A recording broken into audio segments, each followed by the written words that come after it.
Hi friend, welcome to my channel. আজকে আমি করব লেবু মাখা। আর এই লেবু মাখা করার জন্য লেবু তো অবশ্যই লাগবে। আর লেবু বলতে বাতাবি লেবু। আর লেবুর সঙ্গে লাগবে শুকনো লঙ্কা, নুন। লেবুটা ভালোভাবে ছাড়িয়ে নিয়ে তারপর লেবুর মধ্যে অল্প করে নুন না, যতটা পরিমাণ যেমন খাবে তেমন পরিমাণ মতো নুন, শুকনো লঙ্কা ভাজা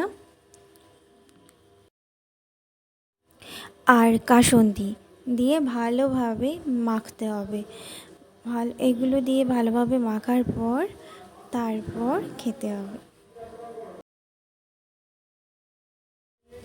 আর আমি লেবু মাখা করার সময় আমার ছেলে যে কতবার আসছিল, একবার আছে এখানটাতে ভিডিও, হাত দিচ্ছিল লেবুতে।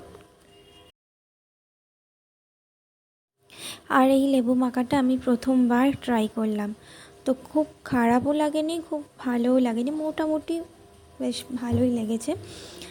আর লেবু মাখা বা যে কোনো ফল মাখা আপনারাও বাড়িতে এইভাবে লেবু মাখা করবেন আর খেয়ে বলবেন কেমন লাগলো।